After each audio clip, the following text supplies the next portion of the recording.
तो दोस्तों नमस्कार, मैं हूं अनिल और रेसलिंग सुपर धमाल में आपका स्वागत है। तो दोस्तों आज का इस हफ्ते का एपिसोड जो है स्मैकडाउन का अभी खत्म हो चुका है और क्या क्या हुआ आज स्मैकडाउन में सब कुछ आपको बताने वाले हैं, इसलिए वीडियो के अंत तक बने रहें। चैनल पर नए हैं सब्सक्राइब करने के बाद ऑल पर क्लिक करें क्योंकि फ्री है और यहाँ आपको हर प्रकार की रेसलिंग जगत से जुड़ी हुई तमाम जानकारी मिलती है और मिलती रहेंगी। इसलिए वीडियो को लाइक करें, शेयर करें, सब्सक्राइब करने के बाद ऑल पर क्लिक जरूर करें। मेन इवेंट में सोलो सिकोआ की नई ब्लड लाइन का आतंक देखने को मिला, लेकिन शुरुआत करेंगे हम सबसे पहले। आज के शो की शुरुआत होती है the American nightmare king Cody Rhodes से। जी हां दोस्तों, आपको बता दें सबसे पहले वो आते हैं, उसके बाद द वाइपर रैंडी ऑर्टन आते हैं और साथ के साथ हम देखते हैं ड्रू मैकिंटायर का रिटर्न्स। तो दोस्तों ये जो है आज का सेगमेंट सबसे पहला ही था और कोडी रोड्स, रैंडी ऑर्टन और साथ के साथ जो है ड्रू मैकिंटायर का रहा कमाल का सेगमेंट। तो दोस्तों शुरुआत करते हैं कोडी रोड्स। वो कहते हैं कि वो क्राउन के साथ आते हैं, king of the ring crown के साथ जो बने हैं, तो उसके बारे में बात करते हैं कि ये किस लिए है। अब उन्होंने कहा कि वो समरस्लैम में सीना को जो है डिफीट करेंगे, सीना को हराएंगे और साथ के साथ दवाई पर रैंडी ऑर्टन आते हैं। रैंडी ऑर्टन यही कहते हैं कि मुझे अच्छा लगा कि तुमने मुझे हराया किंग ऑफ द रिंग में, नाइट ऑफ चैंपियंस में, लेकिन अब मैं यही चाहूंगा कि तुम जॉन सीना को हराओ समरस्लैम में। और साथ के साथ हमने देखा ड्रू मैकिंटायर का रिटर्न। बहुत टाइम बाद ड्रू मैकिंटायर भी आए हैं और आते ही उन्होंने बेइज्जती करी द वाइपर की, रैंडी ऑर्टन की। उन्होंने कहा कि जो लेजेंड किलर है द वाइपर, ये सारा जो है अब वो लेजेंड किलर जो है डेड हो चुका है, खत्म हो चुका है। उसके बाद खतरनाक आरकेओ उन्होंने दिया ड्रू मैकिंटायर को, तो रैंडी ऑर्टन ने आरकेओ दे दिया है, जिसके चलते जो है बाद में गुस्से में दिखाई दिए ड्रू मैकिंटायर। और सैटरडे नाइट्स मेन इवेंट यानी कि 12 जुलाई को अटलांटा जॉर्जिया में होगा एक बड़ा मुकाबला, जिसमें ड्रू मैकिंटायर के सामने होंगे द वाइपर, रैंडी ऑर्टन। तो यहां से हो चुकी है इनकी दुश्मनी की शुरुआत, ये मुकाबला होगा। हालांकि ड्रू मैकिंटायर ने बहुत सारी बातें बोली कोडी रोड्स को भी। उन्होंने कहा उन्हें सुपर कोडी कि तुम जो है वहां जाकर के जॉन सीना को हराओ, उसके बाद चैंपियन बनो ताकि मैं तुमसे वो चैंपियनशिप छीन लूं। तो ये कहा है ड्रू मैकिंटायर ने। तो मैच सेट हो चुका है रैंडी ऑर्टन और ड्रू मैकिंटायर का। दोस्तों कौन जीतेगा इस मुकाबले में अपनी राय कमेंट बॉक्स में जरूर दें। इसके साथ एक और बड़ा सेगमेंट हमने देखा कि जेड कारगिल को बार बार अटैक कर रही है नियोमी। आज भी बैक स्टेज अटैक किया, जिसके चलते इवोल्यूशन जो होने वाला है 13 जुलाई को, इस संडे को जो होगा, वहां पर कमाल का एक मुकाबला हमें देखने को मिलेगा नियोमी के सामने जेड कारगिल। और इवोल्यूशन में और भी बहुत बड़े बड़े मुकाबले आज के दिन जो है स्मैकडाउन के आज के एपिसोड में जो है बुक किए गए हैं। जी हाँ, ये आप देख सकते हैं तस्वीर, 2 वर्ल्ड चैंपियंस इस समय, ईयो स्काई और टिफनी स्ट्रैटन। तो यहां से एक चीज क्लियर है कि ये 2 मुकाबले इवोल्यूशन के लिए कंफर्म हो गए हैं। सबसे पहले आज चैलेंज करना था यहां पर टिफनी स्ट्रैटन को इवोल्यूशन के लिए, तो ट्रिश स्ट्रैटिस हमारी हॉल ऑफ फेमर जो हैं, इनको यहां पर चैलेंज कर दिया है टिफनी स्ट्रैटन ने। तो इवोल्यूशन में ये मुकाबला हमें देखने को मिलेगा, टिफनी स्ट्रैटन वर्सेस ट्रिश स्ट्रैटिस। ये दोनों पहले साथ में काम करती थी, लेकिन अब जो है एक दूसरे के अगेंस्ट काम करते हुए दिखाई देंगे इवोल्यूशन में। बहुत ही बड़ा मुकाबला होने की ये भी पूरी उम्मीद है। तो दोस्तों इस मुकाबले में हालांकि टिफनी स्ट्रैटन का पलड़ा ही भारी है, लेकिन देखना होगा कि क्या ट्रिश कितना टक्कर यहां पर दे पाती हैं। और एक और मुकाबला इवोल्यूशन में पहले ही बुक हो चुका था, ईयो स्काई वर्सेस रिया रिप्ली। ये बहुत ही बड़ा मुकाबला है, दोनों इस समय अपने करियर के शिखर पर हैं, ईयो स्काई और रिया रिप्ली। देखते हैं कि कौन जीतेगा इस मुकाबले में। और साथ के साथ आज हमने देखा शार्लेट फ्लेयर मांग कर रही थी कि वो टिफनी स्ट्रैटन को फेस करेंगे, लेकिन नहीं हुआ। और उसके बाद एक टैग टीम चैंपियनशिप का सुझाव दिया निक एल्डिस ने और एलेक्सा ब्लिस सामने आई। उन्होंने कहा कि अब उन्हें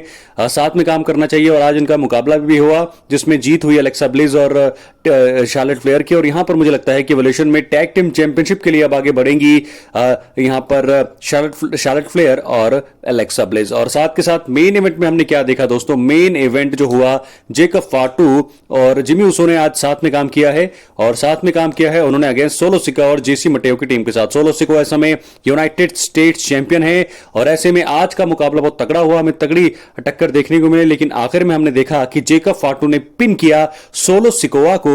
दोस्तों जीत तो यहां पर हो गई है जेकब फाटू और जिमी उसो की, लेकिन मैच खत्म होने के बाद यानी कि जब वो मैच जीते तो उसके बाद सोलो सिकोवा की नई ब्लड लाइन का आतंक, उनका जो है पूरा तरह से उनकी गुंडागर्दी देखने को मिली। पूरी तरह से जिमी उसो पर अटैक किया सबसे पहले, उसके बाद जेकब फाटू को अनाउंसर स्टेबल पर दे मारा, पटक के दे मारा।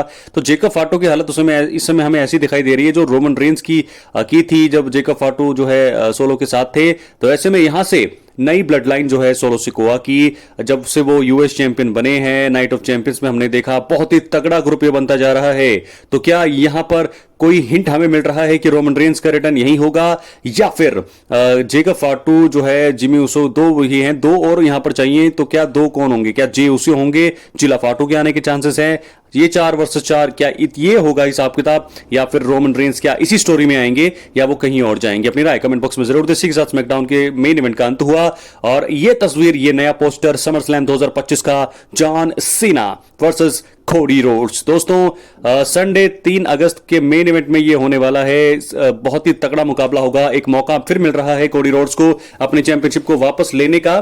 तो क्या इस मुकाबले में रैंडी ऑर्टन का दखल होगा? क्या वो आएंगे और कोडी पर अटैक करेंगे, या फिर ड्रू मैकिंटायर का दखल होगा? देखना होगा। लेकिन ये मुकाबला कंफर्म हो चुका है। समर स्लैम 2025 के मेन इवेंट में होगा अनडिस्प्यूटेड डब्ल्यूडब्ल्यूई चैंपियनशिप के लिए John Cena versus Cody Rhodes. कौन जीतने वाला है? क्या यहां पर अपने टाइटल को रिटेन कर पाएंगे जॉन सीना, या फिर एक बार फिर दूसरी बार नए अनडिस्प्यूटेड चैंपियन बनेंगे the American nightmare Cody Rhodes? क्या है आपकी राय? अपनी कमेंट बॉक्स में जरूर दें। चैनल पर नए सब्सक्राइब करने के बाद ऑल पर क्लिक करें, क्योंकि ये फ्री है और यहां आपको हर प्रकार की रेसलिंग जगत से जुड़ी हुई तमाम जानकारी मिलती है और मिलती रहेंगी। इसलिए वीडियो को लाइक करें, शेयर करें, सब्सक्राइब करने के बाद ऑल पर क्लिक जरूर करें। तो बढ़ते हैं अगली स्टोरी की तरफ। तो दोस्तों हम बात करेंगे यहां पर ट्रिपल एच और विंस मैकमैन दोनों की ही। जब विंस मैकमैन अपने टाइम में डब्ल्यूडब्ल्यूई को चलाते थे तो बहुत ही ज्यादा बिजनेस होता था, बहुत ही ज्यादा लोग लोकप्रिय थे, लोग पसंद करते थे। लेकिन ट्रिपल एच के जब ट्रिपल एच इस समय डब्ल्यूडब्ल्यूई को क्रिएट कर रहे हैं, मतलब आगे क्रिएटिव हेड है, तो आगे चला रहे, तो क्या हो रहा है? बहुत सारी चीजें हो रही है। लेकिन फिलहाल हम बात करेंगे इस वीडियो में दोनों की ही,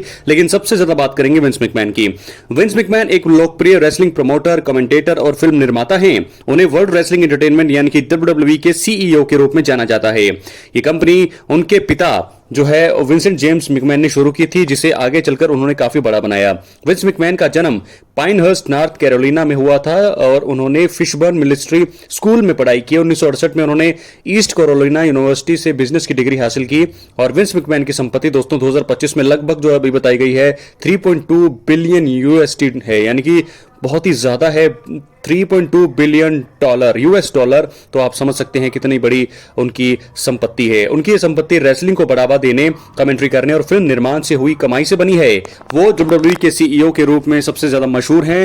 हालांकि यौन उत्पीड़न के आरोपों की जांच के बाद उन्होंने 2022 में सीईओ का पद जो है छोड़ दिया था। जनवरी 2023 में वे डब्ल्यूडब्ल्यूई में अध्यक्ष जो है, कार्यकारी अध्यक्ष के रूप में वापस आए। बाद में डब्ल्यूडब्ल्यूई और यूएफसी के विलय के बाद वे टीकेओ बोर्ड के कार्यकारी अध्यक्ष भी बने, लेकिन यौन उत्पीड़न के आरोपों के कारण उन्हें इस पद से भी इस्तीफा देना पड़ा। विंस मैकमैन के चेहरे के भावों को लेकर इंटरनेट पर कई मीम भी बने हैं जो काफी ज्यादा लोकप्रिय हैं।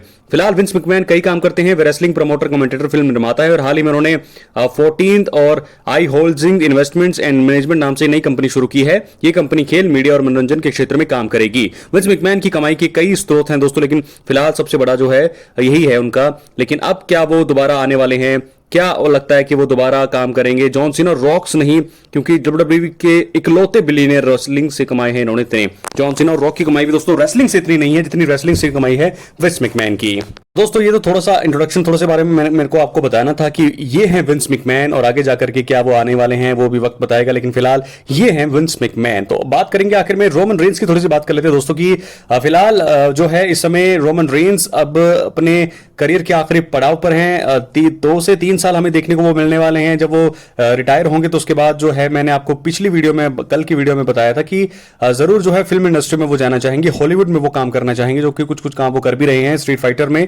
तो ऐसे में रोमन रेंस का भविष्य जो है डब्ल्यूडब्ल्यूई में अब कुछ समय का ही है। तो कुछ समय में जो है वो जितना भी हमें दिखे वो सोने पे सुहागा होगा, क्योंकि अब जो है डब्ल्यूडब्ल्यूई में कुछ भी अचीव करने को नहीं बचा है रोमन रेंस के लिए। सब कुछ वो हासिल कर चुके हैं। नाम, नेम, फेम, पॉपुलैरिटी, रिस्पेक्ट, हर एक चीज जो है इस समय रोमन रेंस के पास है। लेकिन फिलहाल आखिर के जो भी कुछ समय होगा उनके पास, वो जरूर जो है रेसलिंग को ज्यादा से ज्यादा फुल टाइम करें। हम चाहेंगे जब आखिर के 1 या 2 साल बचे तो रोमन रेंस का जलवा हमें ज्यादा से ज्यादा देखने को मिले। क्या है आपकी राय? कमेंट बॉक्स में जरूर दे। बहुत बहुत धन्यवाद।